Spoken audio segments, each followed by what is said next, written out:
청주로 쏟아지는 수도권 쓰레기의 꼼수 반입을 막기 위해 법 개정안이 발의됐습니다.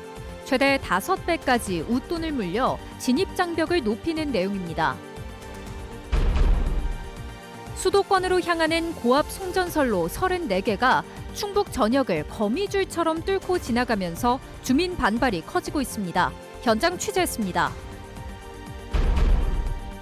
초고령화 지역인 단양에서 노인 2명 중 1명이 여전히 일터에 나간다는 통계가 발표됐습니다. 은퇴 후 쉬지 못하고 현역으로 계속 활약하고 있습니다. 시청자 여러분 안녕하십니까? 계속해서 뉴스데스크 충북입니다. 수도권 쓰레기가 청주로 밀려온다는 소식에 지역사회가 들끓고 있지만 현행 법으로 막을 방법이 거의 없습니다. 지자체 몰래 계약해도 되고 웃돈인 협력금을 낼 필요도 없었던 건데요. 이런 편법을 막기 위한 법 개정이 추진됩니다. 보도에 전유정 기자입니다. 수도권 쓰레기가 아무런 제재 없이 청주 지역 민간 소각장으로 밀려오는 현실. 지역사회의 분노는 커지고 있습니다. 청주시장 출마 예정자들도 여야를 막론하고 수도권 쓰레기 반입을 막겠다는 공약을 내놓고 있습니다. 지금 청주로 들어오는 것은 쓰레기만이 아닙니다. 수도권의 무책임, 정치의 비겁함이 함께 들어오고 있습니다. 이 문제는 환경의 문제가 아니라 정의의 문제이며 행정의 문제가 아니라 정치의 책임입니다. 하지만 당장 쓰레기 유입을 막을 방법은 마땅치 않습니다. 현행 폐기물관리법에 구멍이 뚫려 있기 때문입니다. 지자체가 운영하는 공공시설로 보낼 때만 서로 협의하게 돼 있을 뿐 지금처럼 민간 소각장과 거래할 때는 청주시와 상의할 의무가 없습니다. 주민 피해를 보상하는 반입협력금조차 공공시설에만 적용됩니다. 사정이 이렇다 보니 지역 폐기물 업체들이 돈이 되는 수도권 생활쓰레기를 이른바 덤핑 가격으로 쓸어오고 있는 겁니다. 지금 물건이 없어, 바닥에. 그러니까 일거리가 없는 거야. 회사들이 먹고는 살아야 되는데 회사는 어쨌든 가동은 해야 되는데 이런 법적 사각지대를 메우기 위해 국회가 움직였습니다. 더불어민주당 송재봉 의원은 지자체 패싱과 꼼수 반입을 원천 봉쇄하는 개정안을 대표 발의했습니다. 핵심은 민간 거래도 강제 규제하겠다는 겁니다. 민간 소각장에 쓰레기를 보낼 때도 반드시 지자체 간 협의를 거치도록 의무화하고 반입협력금이 그동안 제외됐던 민간 시설에도 최대 5배까지 웃돈을 물릴 수 있게 했습니다. 수도권이 싼값에 떠넘기지 못하도록 비용 장벽을 높여 자체 처리시설을 짓게 만들겠다는 취지입니다.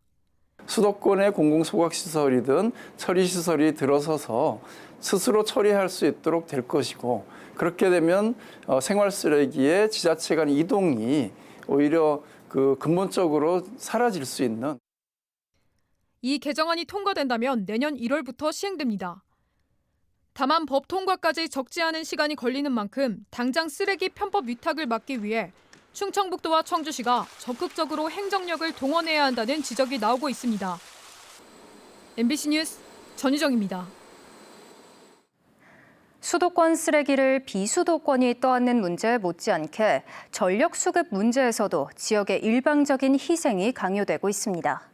정부가 용인 반도체 산업단지 등 수도권의 전력을 대기 위해 전력망 확충을 서두르면서 충북에만 무려 34개의 송전선로 건설이 계획된 건데요. 이 수도권을 위해 왜 비수도권 주민들이 피해를 봐야 하냐는 반발이 거셉니다. 김은초 기자가 현장 다녀왔습니다. 전세버스에서 내린 주민들이 어깨띠를 두르고 청주시청으로 들어섭니다. 마을 앞으로 고압 송전선로가 지나간다는 소식에 항의 방문한 옥산면 주민들입니다. 이들은 주민 동의도 없이 일방적인 노선 계획안이 나올 때까지 시는 무엇을 했냐며 따져 물었습니다. 우리 지역만은 피했으면 좋겠다는 건 어느 지역 사람이나 다 마찬가지일 겁니다. 청주보다 앞서 제천과 영동 등 도내 곳곳에서도 송전선로 건설을 반대하는 집회가 잇따랐습니다. 이들이 거리로 나선 건 정부가 추진 중인 대규모 국가기관 전력망 계획 때문입니다. 정부는 반도체 산업단지가 들어서는 경기도 용인 등 수도권에 원전 10기 분량의 전력이 더 필요할 것으로 보고 있습니다. 전력을 생산하는 동해안과 영호남에서 수도권으로 전기를 끌어간다는 계획인데 문제는 충북이 그 한가운데 끼어 있다는 점입니다. 현재 계획 중인 노선을 보면 호남권에서 끌어오는 345kV급 선로가 청주와 영동 등을 거쳐 용인으로 향하고 강원도 평창에서 내려오는 고압선도 제천과 원주를 가로질러 수도권으로 들어갑니다. 경북 구미와 영주에서 출발하는 고압선 역시 충북을 관통해 수도권으로 올라갑니다. 이렇게 충북을 경유해 새로 깔리는 송전선로는 총 34개. 청주가 16개 노선으로 가장 많고 진천 10개, 충주와 음성이 7개 순으로 고압선이 들어서지 않는 곳은 한 곳도 없습니다. 충북 전역이 동서남북에서 몰려오는 고압선들로 뒤엉켜 전력 교차로가 되는 셈입니다.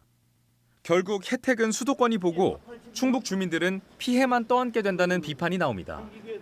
충북도의회는 전력망 계획을 전면 수정하고 전기를 많이 쓰는 기업을 아예 전력 생산지인 지방으로 이전해야 한다고 정부에 촉구했습니다. 남북권의 재생에너지가 풍부하기 때문에 일부러 그쪽에서 이렇게 끌어오면서 모든 지역에 희생이 될 수 있는 이런 것들을 요구하는 게 아니고 그쪽으로 산단을 조성하는.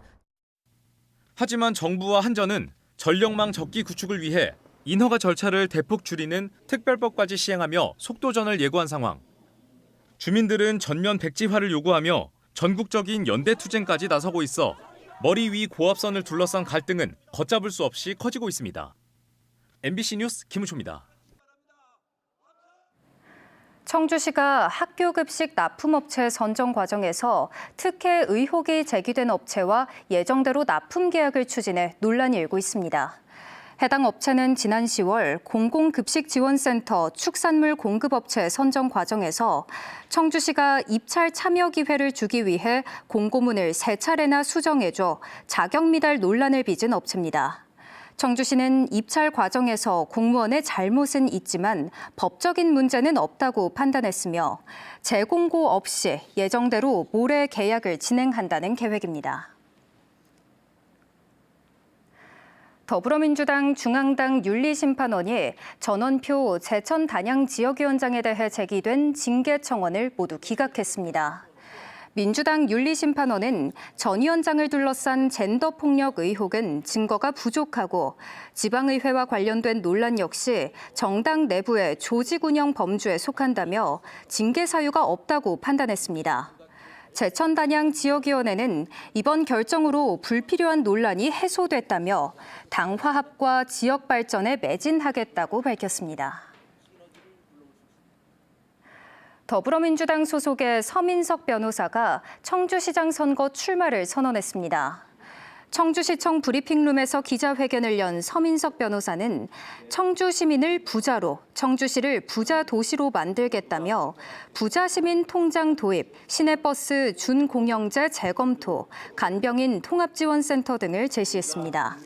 서울중앙지법 부장판사, 대법원 재판연구원을 역임한 서 변호사의 가세로 민주당의 청주시장 출마자는 모두 5명으로 늘었습니다.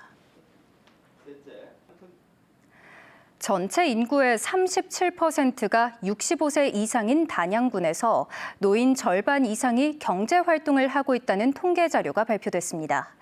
뒷방에 물러난다는 옛말과 달리 65살이 넘어도 여전히 일터에서 땀 흘리는 현역으로 활동하고 있었습니다. 허지혜 기자가 보도합니다. 단양시장에서 40년 넘게 과일 가게를 지켜온 김하경 씨 부부. 능숙하게 과일과 버섯을 다루고 손님을 맞이합니다. 올해 65이 된 남편은 이제 막 노인 연령층에 진입했지만 은퇴는 남의 이야기입니다. 제 건강에 허락한다면 그 박스 한 박스 들 수 있는 힘이 남아있을 때까지는 계속 하고 싶습니다. 여기 손님들하고 이래 장사하는 것도 재미있고. 강당을 가득 메운 200여 명의 어르신들. 단양군 노인 일자리 사업 발대식 현장입니다. 청소부터 단순 조립까지 올해 2천여 명이 참여하는데 여성 참가자들의 열기가 특히 뜨겁습니다. 집에 있으면 너무 막 심심하고 그런데 좋아요. 볼펜 끼우는 일을 했는데요. 그냥 용돈벌이로 좋아요. 65세 이상 노인 인구가 37%를 넘어선 단양군. 경제활동은 이제 생존을 위한 필수가 됐습니다. 단양군이 이번에 도내 군 단위 최초로 작성한 노인 통계에는 이런 현실이 그대로 담겼습니다. 75개 지표와 흩어진 행정자료를 하나로 모아 살펴보니 변화가 뚜렷했습니다. 노인 취업률은 56%로 2명 중 1명이 일하는 것으로 나타났는데 불과 2년 사이 7% 급증했습니다. 또 가게 사장님 3명 중 1명도 노인이었는데 은퇴 직후인 60대 후반이 주축이었습니다. 65세에서 69세까지의 어르신들이 사업자 등록 인구가 가장 많습니다. 사업자 등록 인구도 꾸준히 증가하고 있는 걸로 통계 수치에 나왔고요. 다만 높은 고용률 뒤에는 단기 공공 일자리가 상당수 포함돼 있어 질 좋은 민간 일자리가 부족하다는 점은 한계로 지적됩니다. MBC 뉴스 허지입니다. 겨울철을 맞아 아궁이에서 난 것으로 추정되는 화재가 잇따르고 있습니다. 오늘 오전 11시쯤 괴산군 청천면의 한 단독주택에서 불이 나 소방서 추산 2억 6천만 원의 재산 피해가 났습니다. 사우나 아궁이 쪽에서 불이 시작된 것으로 추정되는데 주택과 실내 사우나 시설 등이 모두 불에 탔습니다.